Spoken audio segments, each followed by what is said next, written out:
Hello everyone, I'm Pastor Edwin Estevez and I'm here at Grace Church in downtown Wilmington, and in just a moment I'll tell you about exactly where I am, although you could probably take a guess.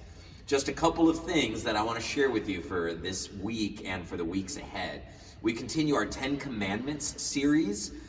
So we're looking at the third commandment. Obviously, we're not spending 10 weeks on this, so we have to do a couple more than one commandment on every Sunday. But we are trying to focus on the third commandment, and we think it really connects with the Martin Luther King service that we're planning.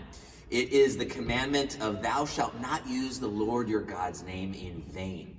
We might think of it as you better not curse using the name of God, but I think it goes much deeper than that, and it's really important, especially to the moment that we're experiencing as a country and the images and reporting that we continue to get about our nation's capital.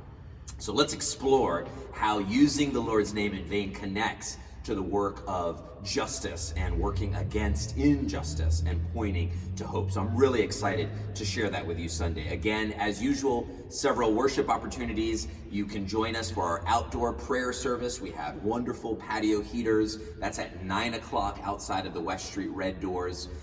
And we also have our 1025 virtual worship service on Facebook, on YouTube, and on our website, gracechurchwilmington.org. So make sure to tell a friend, make sure to share that link, spread the good news. The second thing I want to let you know about is please save the date. January 31st is a very important date. Two things are happening. We have a church conference and we have the annual election of trustees. The church conference is an opportunity for church members to vote on the budget, to look at our slate of candidates who have been nominated to lead in a variety of capacities at Grace Church. And you get to vote on that. You get to hear about what we've been working on, the finance team, the budget team, the leadership team, and get to point toward where we feel the Spirit has been leading us. So we are really looking forward to sharing that with you. We're going to be doing that via Zoom, and we hope that you'll join us. We'll be sending information about that over the next couple of weeks. And then, of course, the annual election of trustees. That's required by state law. It's also required by the Book of Discipline of the United Methodist Church, and we'll be selecting some new candidates. For our new candidates that might not be as familiar to our congregation, we are posting their a small biography and as a way for the congregation to get to know them. So I hope you'll check that out, and I hope that you'll prayerfully consider being a part of our January 31st gathering, our virtual gathering on Zoom.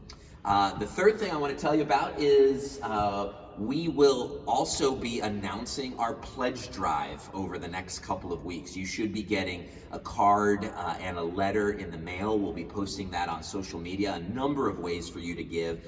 We're calling it a giving card. So you're making a pledge to give of your financial resources this year to Grace Church. We already know that 2020 was an incredibly difficult year. We know that 2021 will continue to be difficult in many ways, but we know we've grown stronger by God's grace. And thank you for stepping up in 2020 to help fill the budget gaps, to help us keep doing the ministry that we feel called to do. And so in 2021, now that we're looking at January and February, you have a better sense of your finances. I really invite you to prayerfully consider what God may be leading you to commit to continue supporting our ministries here at Grace Church. And the last thing I want to tell you is where I am. So this is our, let's call it media station. We usually just call it the sound booth here as part of our sanctuary. You'll notice a lot of devices. You'll notice microphones and soundboards. You'll notice power boxes and laptops and capture boxes, which I just learned what that was about 2 weeks ago. You'll notice transfer cables, all these different things. There's a lot that goes in to planning for and troubleshooting virtual worship. And I want to thank Pastor Chelsea. I want to thank Ken Grant, who helps us with our camera system. I want to thank Q, who is running our sound, and volunteers like Pastor Sean, who's over at Asbury United Methodist Church, Travis Smith, who helps with the Pendel Conference, countless people who are trying to offer their insights and their advice around running a live stream. As you know, the last 2 Sundays, we've had several technical difficulties whether it was with our network or with our platform or with our camera, whatever that might be, just know that we've been working really hard to troubleshoot what the issues are so that we can get back to sharing our virtual worship service in a quality way, and so that we can all be blessed. So I just want you to see this, to realize there's a lot going on back here, to remember to keep us in your prayer.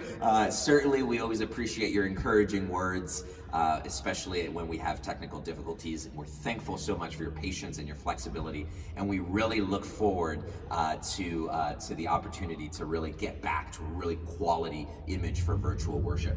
So again, I'm excited to see you Sunday by God's grace as we remember the life of Reverend Dr. Martin Luther King Jr., who marched and lived and died for the cause of justice and for hope, and how that ties into the Ten Commandments series. I hope you'll join us to find out on Sunday at 10:25 on our Facebook, YouTube, and our webpage. Friends, happy Friday and God bless.